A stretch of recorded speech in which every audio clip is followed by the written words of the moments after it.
Welcome. I'm Jan Mercer-Doms, the Vice President of U.S. Development with Join Mayshad. We are an ecosystem of brands from women, by women, connecting women to each other and to the companies, causes, and organizations that champion equity for women professionally and personally. You are watching our Women in Money series brought to you each and every week. Please make sure to join us at joinmayshad.com to learn more about how you too can become a member, and make sure to subscribe to our YouTube channel for all of our upcoming programming content. I have two incredibly talented, fabulous women with me here today, and our theme today is all about reinvention and pivoting and staying fresh and relevant and current in your career. I'd like to welcome both Marcia and Katherine. Hi, Marcia and Katherine, welcome. Hi. Thank you. Glad to be here. So welcome. Marcia Nelson is the founding partner of Triple C Advisory, a business lifecycle and capital raising firm, where she works primarily with companies from early stage through growth with a particular emphasis on sustainable businesses, technologies, and consumer products. She serves on several boards, is on the advisory board of a Utah single-family office, president-elect of ACG New York, which is the Association for Corporation Growth, board member of venturecapital.org, and also serves on the investment committee of a donor advice fund. Welcome, Marcia. Thank you. And Katherine Ritchie. Welcome, Katherine.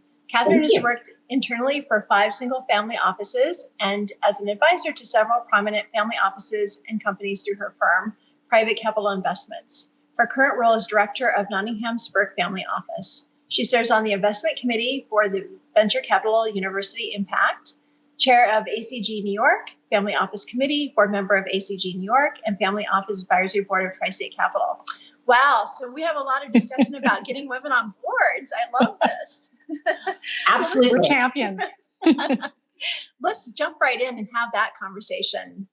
I know it's interesting when we think about, how are companies measuring impact during this period of time as we move forward, and think about, new opportunities for women to become even further engaged in their careers. And we know that many of us are passionate about getting more women into board seats. Talk to us about your experience and how you see that as an opportunity for furthering the advancement of women, particularly for women that are interested in serving at a higher capacity. Marcia, we'll start with you and then go to Katherine. Sure. Well, I think there's different ways to do that. And one of my, I wouldn't say issues, but one of the things I think that women are really good at giving it away for free.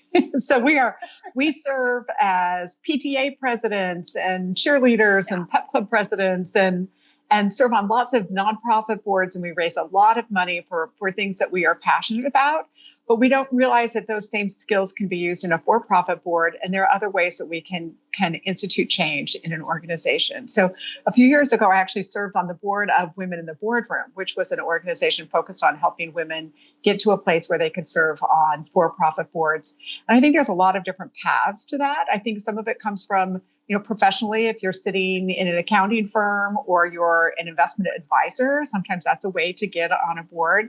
And sometimes I think there's just opportunities I think women just don't ask. So I think looking for opportunities, even in early stage companies, to volunteer your services and bring your skill set to the table.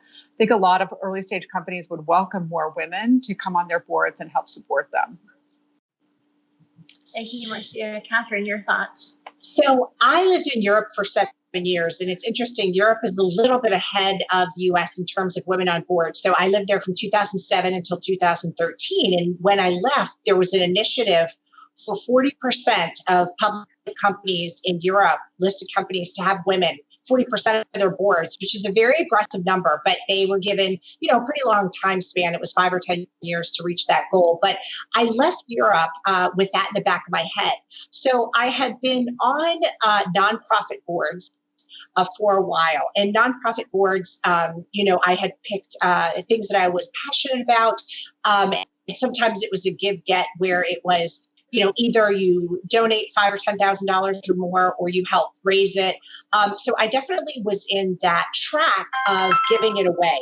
So what happened is that I got back to New York, and, New Yorkers are straight shooters. I went to a women in business event, and we were talking about women in boards. And one of the women said, sorry, ladies, you're going to get on a nonprofit board and die there. You can't stop. That is It is an entry point for you. It's an entry point to get on your resume and take a position, but then you need to put it on your resume, put it on LinkedIn that you're interested in board positions, and you need to get on public board positions. Or Marcia said, too, startups are a great way. Also, one of the things is we've got women who've got fantastic marketing talents or financial services background. You know what? The auditing committee, the finance committee, everybody hates those. Apply to be on the board of these companies on those positions, because usually people don't want them, but you can use your skills on these boards. So you need to remember, women, if they see a job description, if they only have 70% of the qualifications, they think, oh, no, I can't apply. A man sees a job description, he only has 50% of the qualifications. He says, oh, I'll figure it out, and he applies. Women need to they are their worst enemies. We always have imposter syndrome. And I think we need to say, no, I'm capable of this. I've got great skills, but we need to just be more direct, and you can still be a lady and do that. There is so much to unpack here. I love this conversation already. Wow, so much to talk about. I think, a few different things. Number one, let's talk about kind of that perception and value that we as women often place on serving in that nonprofit capacity as a volunteer, right? And often that either means through, donating time, donating money, writing a check, serving on a committee, serving on a board. But that often doesn't translate then into how we can actually have more impact in the corporate space. Why is that? Let's talk about the why, and then we'll talk about how do we move beyond that. Marcia, let's start with you. Well, I think there are a couple of things. One, I think, is that we just haven't historically been in that space, right? So we look at the women around us and look at our friends and our parents and our parents' friends, and we say, oh, that's the path. You're supposed to, be, XYZ, whether, a stay-at-home mom or a woman who works from home, then of course you get on the PTA because you want to do something that's good for your children. And then who are the other women on that PTA board? You end up getting roped into other things that they're doing. So I think it's just partly an awareness thing. And then I think who do we surround ourselves with too, right? So board, like getting on a corporate board, they are the ultimate, and no offense here, they're the ultimate good old boys network. So a gentleman gets on a board, and then he gets invited by his friends to sit on another board and another board. It's just because they're playing golf together, or they're out having drinks, and they know who each other is, and they are happy to invite their friends to get on the boards. So we as women need to be proactively telling our female friends that we're interested, but we also need to not cut men out of the picture since they're already sitting on those boards. We need to let men know that we are interested. And I think that comes back to, as Katherine said, put it on your LinkedIn profile, say you're opening to boards, but also networking with those men who are currently serving on boards. And Katherine, why is this important? Why is it important for us to actually be involved with boards in the corporate space? Well, there are statistics that show public companies that have a more diverse board have increased their stock price. I mean, there are just hard facts. And I think with all the things that have happened recently, there's just more of an awareness and pressure because you've got shareholders, activists, hedge fund managers who are knocking in the doors of these companies and saying, you know what, take a look at your board. There are not enough diversity in your board. So I think there is a just plain fact shareholder value. And then there's also a public need and desire, and people are being called out. So I think there hasn't been a better time for women, but they need to market themselves. You need to raise your hand and say, I'm capable of this. These are the skill sets I've had.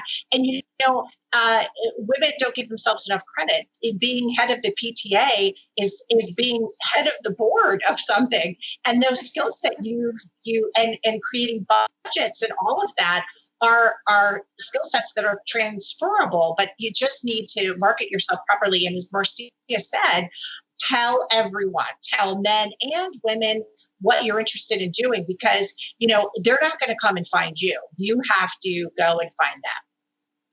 It's interesting. I think from a gender perspective, what largely we're talking about here is building your tribe and having the network around you. And no matter if it's social media through a platform like LinkedIn or other activities that we may all be participating in the sense that like attracts like, in the sense that, Marcia, exactly to your point that you were making earlier, just around it's the good old boys network, right? And so I think in this moment in time, which I think is really interesting, is that look like, I think even the good old boys network of networking is really being shaken to its core, because you can't take clients out to dinner. You can't take them to bars. You can't play golf with them. You can't take them to sporting events, right? And so I think this is a perfect moment in time for us to shine, because what do women love to do? We love to connect with each other and have meaningful conversations. Marcia, I want to talk a bit about the group that you had started a few years ago for women in financial services, Deals and Divas. And what did you learn about yourself through creating and launching and growing and scaling that group?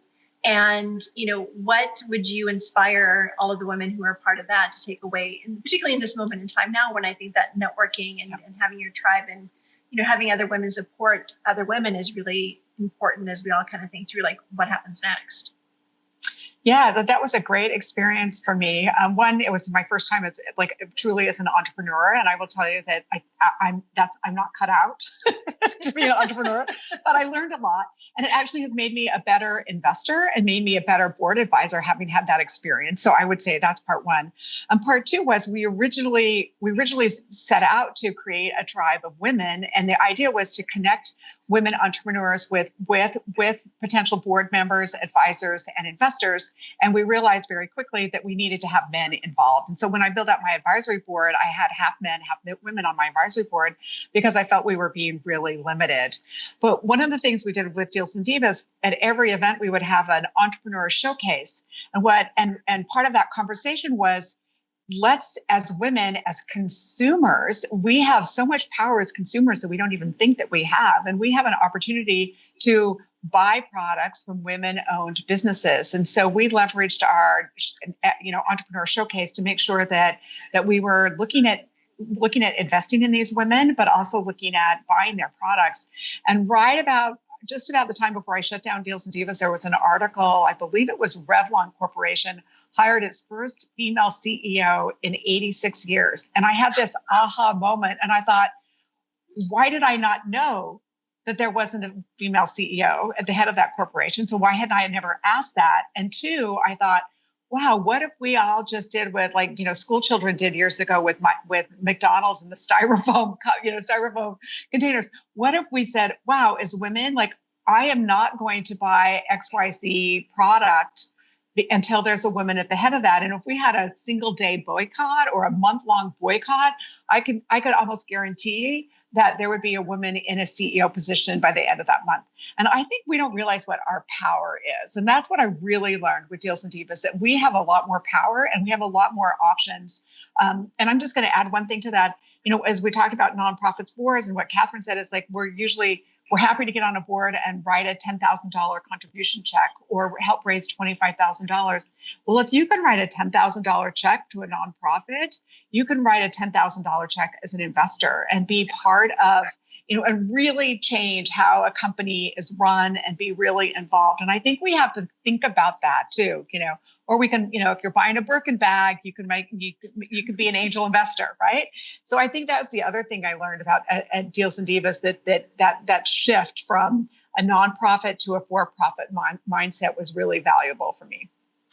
And why do we think that shift in mindset? Because I absolutely agree. And we have this conversation a lot at Mayshad too. And it's interesting that, today watching the show, we have a mix of men and women, corporate executives, entrepreneurs, business owners. And many of us are using this moment in time to really reflect and think through, what do I want to be when I grow up? What does my career look like on the other side of this global pandemic? Knowing that, many of us will be leaving the corporate sector, if we haven't already, to launch and grow and scale, hopefully, businesses. And honestly, some people who actually went out after 2007, 2008 to launch their own business want to come back out to the corporate sector too, right? So we have a lot of different people in transition right now, particularly because women are overrepresented in every single vertical for unemployment claims, we know. But with all of that said, what do we think holds women back in the sense of how women invest in other women-owned businesses? Katherine, I'll let you start. Well, I just want to start with addressing something Marcia said too, and about entrepreneurialism, and then I want to go into investing in ourselves.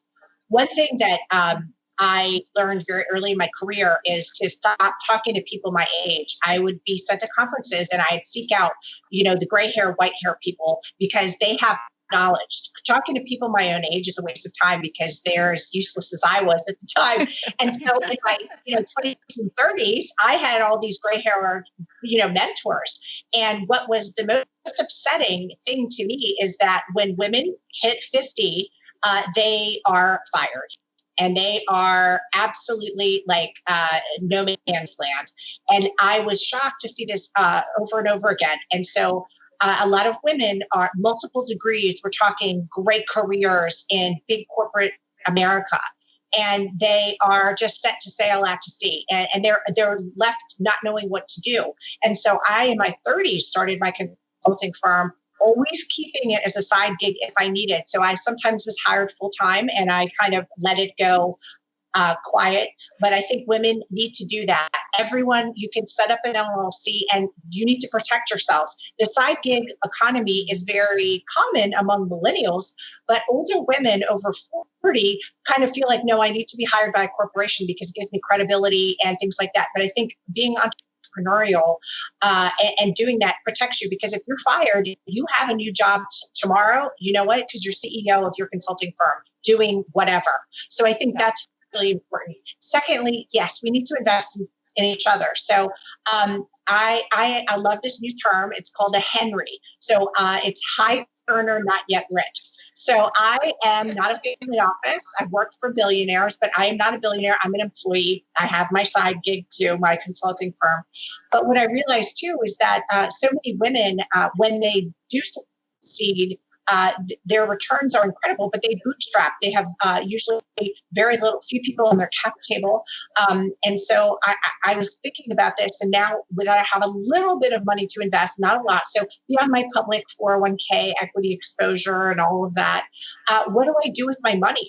So I want to support women entrepreneurs. So that's what I'm doing. So both with my money and my time. So there are great companies now, VC funds like Portfolio, and there's several other that have recently launched that I'm happy to share, that have a minimum of $10,000 or $25,000. That's not normal. Usually the minimum could be $250,000 or $1 million. So I've started to put my money in those. And then secondly, as Marcia was talking about, I met two fabulous tech founders, female tech founders. And so I am earning equity being on their boards while I'm trying to help them expand. So I'm using my talents and investing in women that way. And I think not enough women ask to do that. So there's no harm in saying, you know what, I'll be on your board, but why don't I earn some equity while I'm doing that? And those structures are online. You can find them, contracts to do that. So I think, yeah, there's more than one way to do that, but we need to look to invest in each other. It's so true. Thank you for that. And I think that there's also, for those entrepreneurs out there who, no matter what their age, right? And I think that, in this moment in time, this is what we saw from 2007, 2008 too, is that many women launched, solopreneurships, launched small businesses. But often I find that in conversations that the funding model in the traditional VC sense is broken for women. Because often women launch businesses because they want to create a legacy, because they want to make the world a better place, because they want to give back, not necessarily because they want to grow and scale for the sake of growth and scale, which is, of course, what VCs want to see. They want to see returns, right? So wondering, what kind of advice do you have for women? Because you're absolutely right. Like, we grow businesses at a much slower pace. We're hyper-focused on revenue generation and not necessarily capital raising. But yet, in order to really accomplish what we want to set out to accomplish, it does require capital, right? So it requires some sort of feeling like you're going to have to give something up to get something in return, and that's equity, right? So advice for those of us out there who may be thinking about using this moment in time to launch that side hustle, to actually bring it to fruition and create some level of growth and scale, and how do we get over kind of some of those mind blockages that we may have about really, truly, what does that require? Marcia, would you like to start? Yeah, well, I think there's a couple of things. Yes, I agree with you. There's a lot of women who start basically lifestyle businesses, right? It feeds them something. It used to be called pocket change, right? You would maybe back in the day you sold Avon products or something, right? That was kind of like women did a lot of those things, but they just never thought about them as really valuable. So I think there's definitely opportunities there. I do think a lot of it, I would just say anybody who's thinking about doing this, like it's really hard to be a solopreneur. That having at least one other co-founder is really, really helpful. And it can be controversial. What I'm going to say might be controversial, but you might consider having a man as your co-founder, because frankly, it's going to be easier for him to raise money than it will be for you. I'm just saying it. That's really the truth. But I do think there's a lot more organizations, like Katherine mentioned, Portfolio. There's a lot of female-founded VC funds now that are really targeting more like consumer products. So you don't have to go the traditional VC high tech. There's a lot of consumer products because women basically start businesses that solve a problem that they needed. Maybe they personally or their children have a food allergy and they can't find what they need, so they start a company because they were making their own granola to feed their kid, right? So I think those are a longer process, but there's definitely ways to do that. The other thing I would mention is I think we get caught up in equity and selling away a lot of our company in equity, and there are a lot of other options now in the debt market, whether it's purchase order financing or revenue financing and other sorts of, even in the short term, using your credit card or taking out a second mortgage. You don't have, if you think your company is going to do well, you don't necessarily have to sell equity or do a convertible note. I mean, there are other ways to get capital into your business. Even crowdfunding is something that's can be really popular if used properly. So I think we just need to get out of that mindset that we have to go to San Francisco and find a VC investor. I think that's the other piece I want to say. Yeah, I agree with Marcia. One thing is that, so many of the businesses that I've been involved with have been East Coast or Midwest. And I think Silicon Valley has inflated valuations. And if you're interested in that game, that's fine. But I think there are so many fantastic businesses that could be, in Maryland or Florida or Cleveland.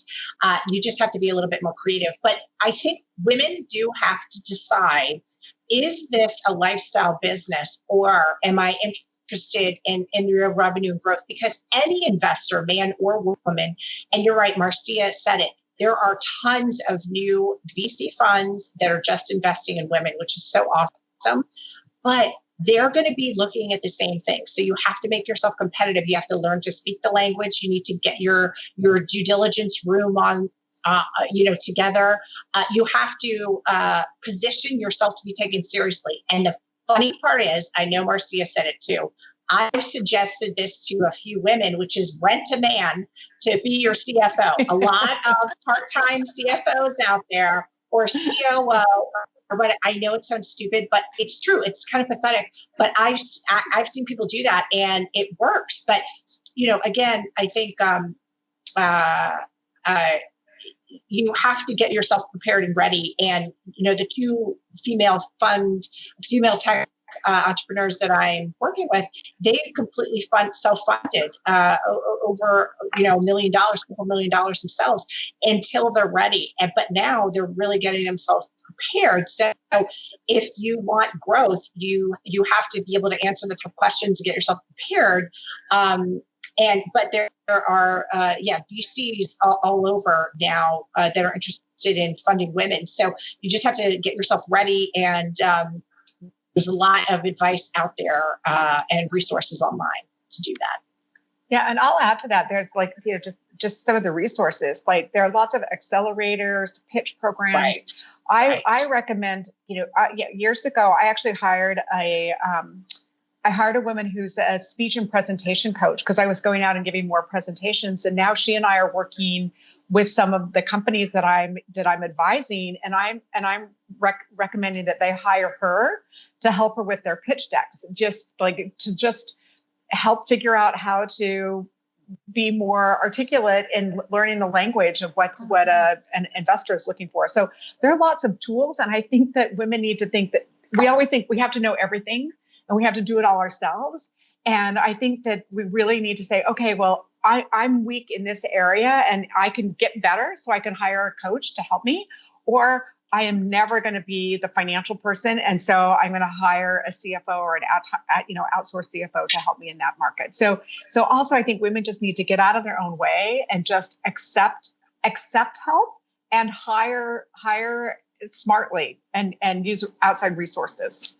I love what you both just said, because so much of this is actually admitting that we don't need to know everything. Because Katherine, going back to something you said at the beginning of our conversation, which is 100% spot on true, that we often feel like we need to be 100% qualified for whatever we have our mind set on before stepping.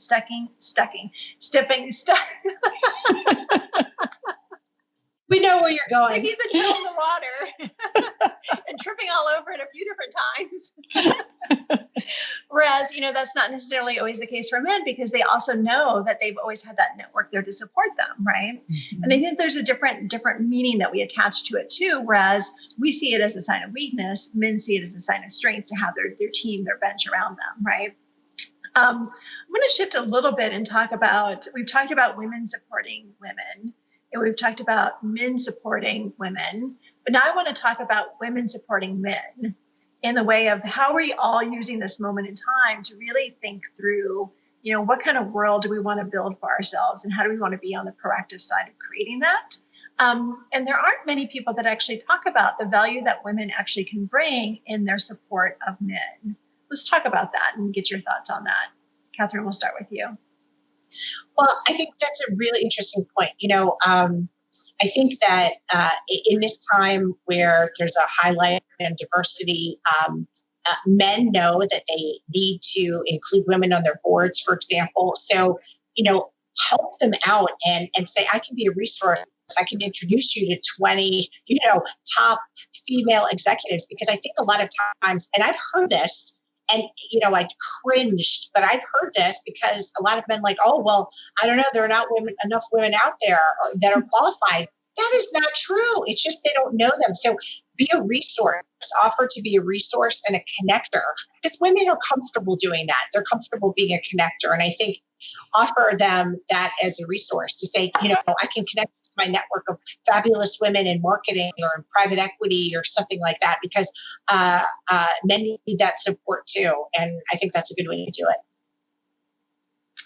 I really appreciate, Katherine, what you just said around, there's the perception of, well, they're not around because I don't see them right in front of my face, right? And so, being that resource and being the volunteer who steps up to actually offer that, I think is great advice. Marcia, do you have anything to add? Katherine and I both sit on the investment committee for University Impact, which is a donor advised fund in the impact space. And one of the things that I think that I get out of it is I'm learning so much from the entrepreneur students who are involved. But I also think as we mentor, they have men and women who are students. But I think we can sort of guide, as Katherine said, I think we can guide the men and help them find resources and connect them to other people. And I think acting as a mentor when they're younger, and I don't want to be that like older woman, younger man thing, But, May, December. What is that called? Yeah, the May, September, September relationship.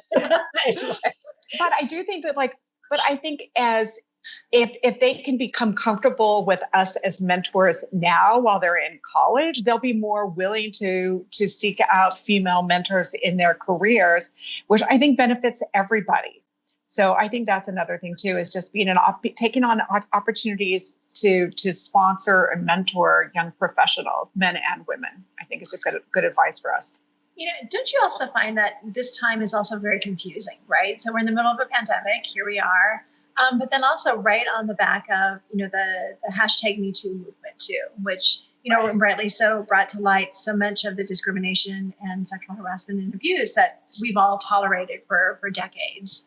But I know that there are a lot of really good supportive men out there who are also very confused by what's happened, because they don't know what the rules of engagement are now, right? So what ends up happening then is that women are excluded from conversations, excluded from, well, we're all like, doing business lunches out back in the day, like excluded from being a part of many of those opportunities where we know deals are actually happening, where contracts are signed, where the handshakes happen, right? And though now we're in this digital world where the rules of engagement have yet changed again, but I'm sure that there's also still some hesitancy on the parts of really well-intended men and companies that do want to do good by women. What do we do with all of this in this moment in time? Well, you mentioned this earlier, Jen, that we've sort of leveled the playing field by Zoom, right? And I will tell you the first 3 or 4 weeks, every Zoom call, I had my hair done and I had makeup on, but I saw my male colleagues with their beards growing out and the baseball cap, but I still felt like I had to be, dressed more professionally. And then I finally realized that there's an intimacy that's created over Zoom, which I didn't expect, but an intimacy that's created by doing this. And so I've just, for the most part, have just embraced it. And now I know what the inside of people's houses look like. I also see men with young children running behind them. I think it really has has created an intimacy, but it's also created an opportunity to have conversations and just say, oh, I remember when my children were little and I had to do calls like this. I think kind of pointing out that this was my normal for 25 years, right? And it might be the new normal for you, but it was my normal, it was our normal as women. And I think opening up to have that conversation, I think is a great opportunity for us right now. It's really great feedback.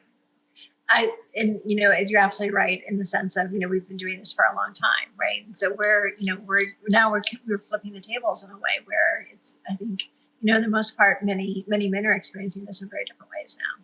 Katherine, do you have anything to add? Well, I just think that,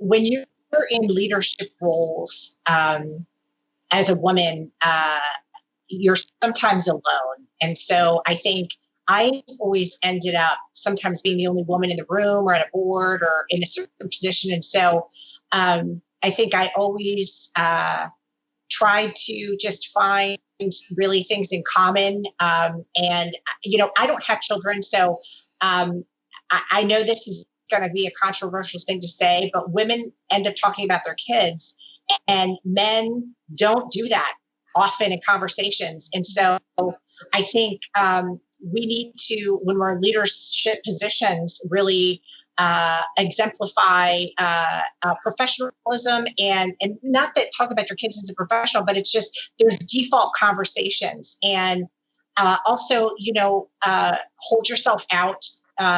Don't, kind of fall into those traps of when I was in person, which we avoid now, but getting people coffee or making sure other people are comfortable, also speaking up for yourself. I mean, men talk over women. And I think I always sometimes had to repeat myself twice or start interrupting men. And so I guess what I'm trying to say is that, women need to be, even on Skype, you need to be strong and have your voice heard and, talk about things in common, but not default to conversations that aren't interesting to your coworkers or other men. Because I've seen that time and time again. And I guess maybe that's a little controversial, but but that's how I conducted myself. And I think it's a good point. I'm going to throw in a trick I learned early on, and that not over these Zoom calls, but in in-person meetings, I figured out that if I didn't sit close to the door, like if I came into a room and sat far away, I was less likely to automatically get up and open the door or go get coffee or go do something else. And just like that one little trick made it less it just made me feel more professional, and it stopped me from doing, falling into habits that would normally have put me in a different position. That's a really interesting tip. And I wonder now that we're, at least in the short term, like these are our calling cards now, these little squares. It is the potential provides a lot of opportunity for equalizing, right? Because we're all here, right? There's no social activity except for maybe a conversation. And it's interesting that this is in the same way I think that LinkedIn back in the day, like the intent of LinkedIn was to become more equalizing in the sense of, no matter what your level within an organization, but theoretically, you still have the ability to reach out to someone who was, maybe 6 or 7 degrees removed from you, higher up on the food chain, I guess you could say, right? And I think that now in this moment in time too, as we think about, the complexities of return to work, when we do return to work, who's at the office versus who's staying at home, right? And ensuring that companies are being very responsive to ensure that there's a lot of culture building that happens so that we don't take steps backward in the sense of how we think about diversity, equity, inclusion in the office as well. And kind of thinking through that equality issue, I do also want to talk about ESG and SRI investing as well, because this is such a unique moment in time. I think that we're seeing the convergence of so many different types of social justice issues coming into play in the sense of ensuring that we're able to offer opportunities for investing with our with values that are aligned to who we are as individuals and people, right? Let's talk about the work that you're both doing in that space as well. Katherine, would you like to start? Sure. So I think, every investor needs to actually do their due diligence, and especially in the ESG social impact world, because it is also a marketing label, and there are big companies who have, ESG funds. And if you look at them, I mean, they are nothing but a public equity fund with a screening tool that kind of eliminates, like, oh, we eliminate tobacco or guns. Well, I mean, that's not really good enough, frankly. I think individual companies, if you're looking at startups, it's a little bit easier because you can see, and you should have full transparency if you're an investor to actually see what they're doing and what is their impact on the environment and all of that.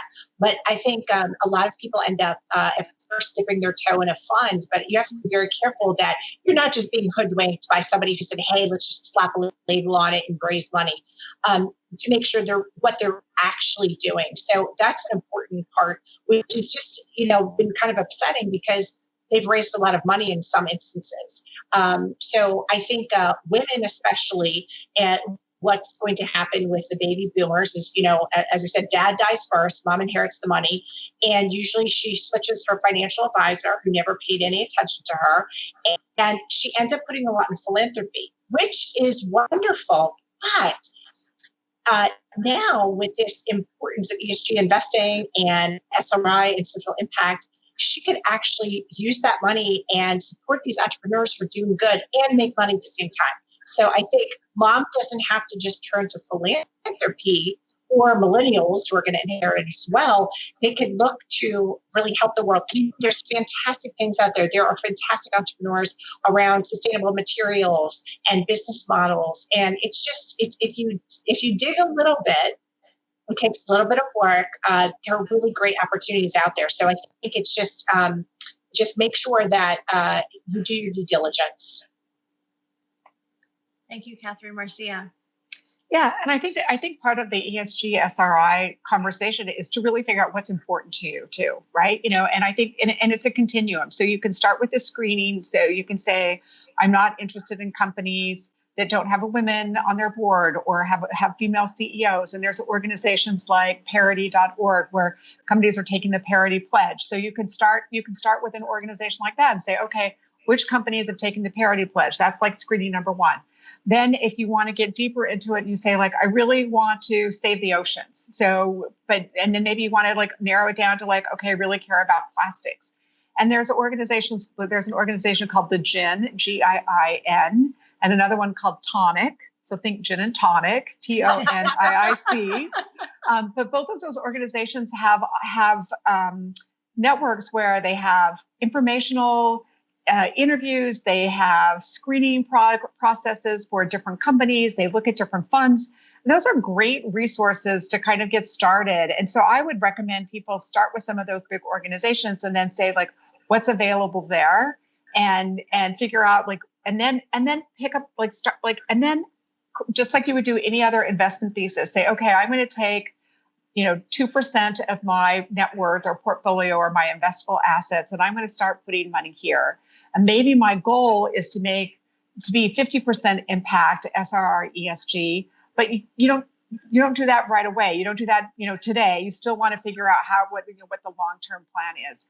But you can talk to your financial advisors. You can talk to wealth advisors. There's lots and lots of resources out there that can really help you. But I 100% agree with Katherine. You still have to dig, like ask the questions, like what does that really, really mean? I think that's really important. Such a good point, because we normally think of, the traditional SRI screens of alcohol, drugs, tobacco, firearms, right? But we even know like that's complex, right? Because when you look at a company like Walmart, for example, Walmart in Zach's data is listed as a retailer, but yet also Walmart sells guns, right? And so if you want to ensure that your money's not going to the manufacturer and distribution or selling of firearms, then you're kind of in a pickle. But I love the idea of using the same sort of philosophy around the screens, determining what's really of passion and of interest for you as an individual investor, and then doing that due diligence to actually support entrepreneurs. Because I really think in this moment in time, what we are seeing in conversations with, women and men who, run huge corporations down to the more innovative entrepreneurs is that there's so much often red tape and bureaucracy that happens at the top levels, particularly right now, when I really think that a lot of innovation is really going to come from those more innovative startup organizations who can really stay ahead of the curve and be much more agile and nimble and be able to be responsive to all the various, because just think about like how much in our world's changed in 4 months, right? And we're on track to, experience incredible rapid shifts going forward as well. Mm-hmm. I want to get your thoughts from the family office perspective in the sense of, your crystal ball vision of what's going to happen in that space. Given that we're in a global pandemic, what is the future of how family offices will act and behave and how they're being reactive to what's happening right now? Katherine, would you like to start? Sure. So this has been a topic we've been talking about because prior to this, I was on a plane once a week, and most of my career, I've worked for 5 single family offices. My career was in New York City, but I also lived in Geneva for 7 years. I would be told, oh, Katherine, you're going to Tokyo tomorrow. I mean, I went and looked at hedge fund managers in Australia, Tokyo. I went to China like 10 times. And that was my career in my life. And now you're like, oh, wait a minute, is it worth it? Do I want to do that to my employees? People are flying more. And I did talk to, interestingly enough, a family office in Washington, D.C., who was flying to L.A. for due diligence. That is right now kind of rare. So I would say that most of the family offices that I know are not, if they had already been looking at a company to invest in or buy prior to this, they're continuing their due diligence. And there's been transactions done and deals done. So that has continued. But now people are more regionally focused. So the family office I work for is in the Midwest. And so we decided, we've worked with people from all over the world. We have somebody based in China, actually, and I'm based in Maryland. But we decided, for the time being, let's look at things within drivable distance. So I think a lot of people are adopting that. I can drive there. I don't have to expose my employees if they're comfortable with that versus a train or a plane. So I think that's been an interesting shift. But that is not sustainable because there are great opportunities all over the world. So what do? Well, you could adopt a model where you hire someone maybe part-time that's in an area. What if you're interested in emerging markets? What if you're interested in developed markets in Europe? Well, maybe you could hire somebody who is local to that, who's not a full-time employee. But believe me, now with people being laid off, there are plenty of people who are happy to do some part-time gig work. So I think that's an interesting model that some family offices might do. Public equities, it's a different altogether. You can sit anywhere and do due diligence on them. But so that's what I'm kind of seeing right now. We'll see how it goes. Thank you, Marcia.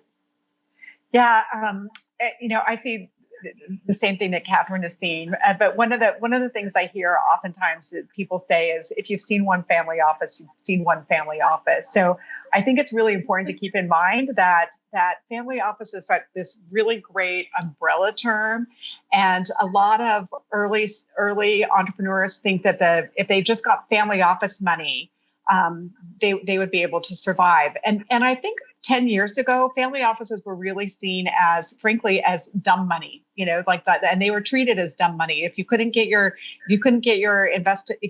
investor on the institutional side, you could always go to a family office. And family offices have gotten a lot smarter. They're becoming more professionalized. They've actually become more like mini VC funds and mini private equity funds. They're setting those up themselves. They're hiring people.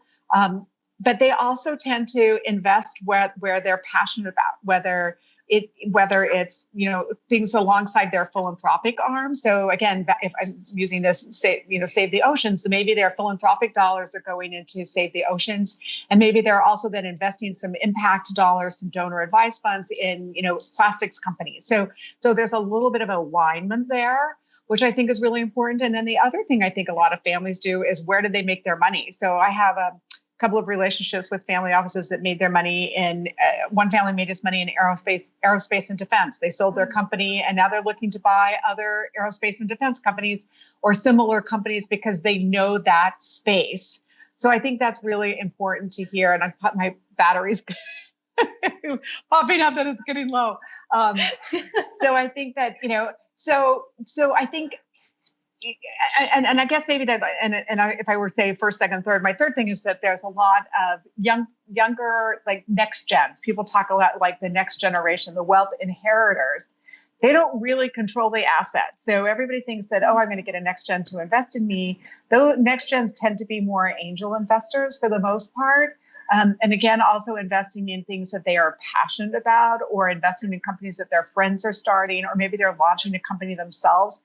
They don't really control the wealth. They may control a piece of it. So I think it's really important, if you're an entrepreneur, it comes back to, building your network. And you might say, well, I don't have friends and family who are wealthy. I don't come from an area where there's a lot of quote unquote family offices. But think about, like, who did you go to college with? Who did you go to high school with? Like, reaching out to your friends and your friends' parents, like, those could be great resources. And just thinking about, like, that 6 degrees, like, who's in the broader network. So I think that's really important to just, it has to be real. It has to be genuine. And you can't wait until you really need money to really start thinking about that. So I kind of stick right into that. But, you'd always be fundraising. So that's, we're thinking about the future, right? Yeah. Well, it goes back to what we said at the beginning of the conversation too, like this really about the value of your network, right? And no matter, how many times you've reinvented or pivoted or changed your careers, I think there's something really beautiful in having a diverse group of men and women who really are there to champion you, who know a little bit about you professionally and personally, to be able to vouch for you and to be able to make recommendations on your behalf, and even to just get advice, right? Like maybe it's 2 or 3 individuals removed that ultimately will be the individual who ultimately truly helps you, but knowing that you can actually just ask for thoughts, ask for advice, ask for feedback. And I think that we as women have a hard time even asking for that level of help sometimes too, and using this moment in time to learn how to take more risks, right? Because this is nothing like risk-taking behavior than during a global pandemic. My last question for both of you is that, we're talking about, pivoting and change and reinvention and staying innovative. You both have reinvented and pivoted in your careers as well. What advice do you have for all of us out here, knowing that, this is a group of highly accomplished female corporate executives, entrepreneurs, business women? Some of us have pivoted, maybe a few times already, but this is a very different, unique moment in time too. And so what can we all learn from each other during this moment in time? Katherine, I'll start with you. Sure. So, in the course of my career, I've had to pivot. And one of the best lessons I did was to really pick up the language in that new industry, because even within financial services, going from hedge funds to private equity, believe me, it's a whole new language. There are terms and terminology that you can't afford to look stupid. And so one thing I always really focused on was making sure I read trade journals and followed people, because there are nuances, even in my industry. And I never wanted to be called out or look stupid or, fake it till you make it, which is just scribble down what you don't understand and look it up later. I mean, I did that so many times in my career. So I think it's important to put on a brave face and be super confident, because everybody loves a confident person. I mentored some female MBA students, and I would put them on the spot, and I'd say, "Oh yeah, okay," and I'd say, "No, you can't do that. You can never shrink away." I said, "You need to raise your voice." Because your competitors are men, and they're pounding on the table, and they're delivering opinions that sometimes have no basis. But men go, "Hey, that guy's pretty confident. Well, maybe I'll listen to him." But women have to, like we said before, the 70% need to know. We don't need to know everything, but you need to speak really confidently, and you can still be a lady and do that. And I think that's important. So when you pivot, you just need to pick up the pace and learn really fast your industry, and then just be confident in who you are, and fake it till you make it. I love that advice. Thank you, Katherine. Marcia. Yeah, I think that's great. Well, Katherine and I didn't meet each other in grad school, but realized a few years later that we had both gone to Fordham at the same time. And I wish I had known Katherine, because I think I would have given me some great advice. Because I started my career as an executive assistant in fashion publishing. I lived the whole Devil Wears Prada life. And then I went back to graduate school to get an MBA. And it was a very different world. I spent 10 years in fashion publishing, living the Mad Men kind of world. And then all of a sudden I had to learn about finance.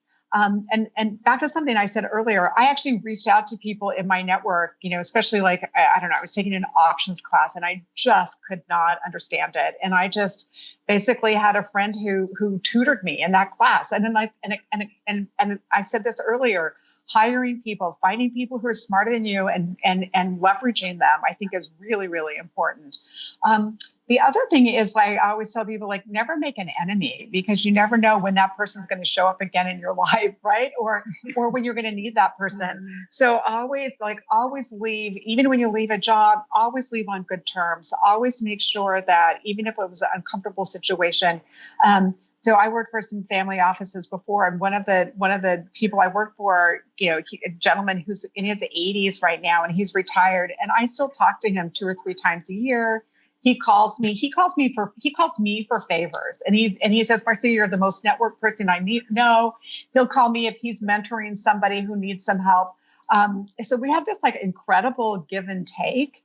And I just really value that friendship, and really value that I can reach out to him and ask his advice, or I feel comfortable, and I'm glad that he reaches out to me. But never, ever make an enemy. Yeah, agreed. So we have so many really good takeaways here. Let me see if I can just summarize, and feel free if I've forgotten something. Always be networking, always be selling, always be fundraising, never make an enemy, ask for help. Surround yourself with people who are smarter than you about the things you don't know about, and be humble about the things you don't know about. What else am I forgetting? Reinvention is here. Embrace the pivot. Learn, ask, grow. What else? This has been so much fun. Thank you so much. Yeah, I think that's, I was looking at my notes to see if there was anything that I needed to, I think standing up for yourself and taking a leadership role, I think is also another thing that we talked about today. Yes. And valuing the importance that you can have as a contributor on a public board as well. Yes. Right. Which I think is very much, when we think about, the VCs in the United States, and at one point it was 4% of all VCs are women, and that number could even be lower now at this point. Yeah. But, really thinking through, what do you want your larger legacy to be?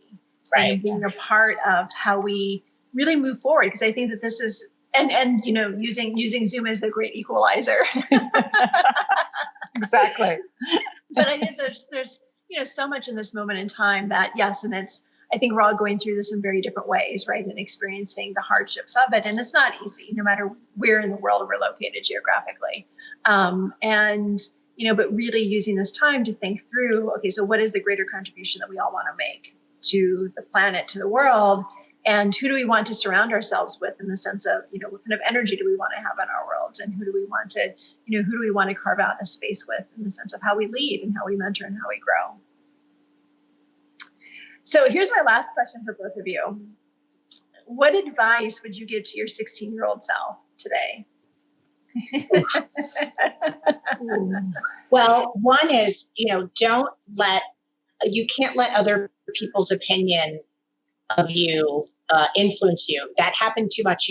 I remember in high school, I was writing down about a summer internship program, and this horrible boy said, "Stop copying, Katherine. You're never going to get in." And I remember how terrible I felt. And then I was like, looking back, it's like, screw you. You have no idea what my potential is, And so I guess don't let other people influence you in what you want to do. And also, on the one hand, it's great to voice your goals. It's great to write them down.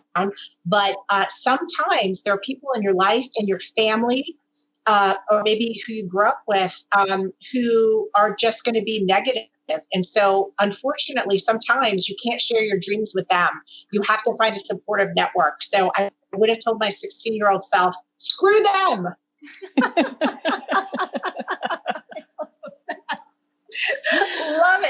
Love it. Thank you, Katherine. Marcia, how do you top that? So I don't know that I can top that, but I will tell you, and it will be no surprise to either of you, that I was the pep club president in high school, and many, many years later, that is still the core of who I am. And I think I would tell my 16-year-old self, embrace that, embrace who you are, and don't fight it, but you can embrace your natural talent, and then you can build skill sets around that. And I have just, I'm the same person I was when I was 16 and the pep club president, right? And that's okay. Sometimes my adult self would never talk about that because I would think, oh, that's, pat myself on the head. That's what girls do, right? And now I say, no, that's really what I do. But I can be the pep club president, and I can be the cheerleader for an early stage entrepreneur or a VC fund or a board that I sit on. And that's a really good skill. And I've also learned that not everybody has that skill. So I think embrace your natural talent and then figure out how you can use it to move ahead in your career. That's brilliant advice. Marcia, you and I have something in common you probably don't know about me, but I wanted to be as a teenager, my career aspiration was to be a Dallas Cowboy cheerleader.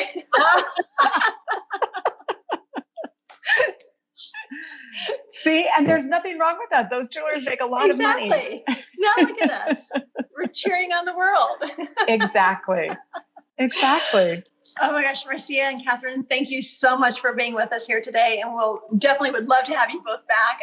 We have so much more to talk about. I know. Thank you. Great. Thank you so much. Fun. Thank you so much fun, Jen. Thank you so much. Thank you. Thank you, everyone, for watching and listening. I'm Jan Marcia, the Vice President of U.S. Development with the Join Mayshad.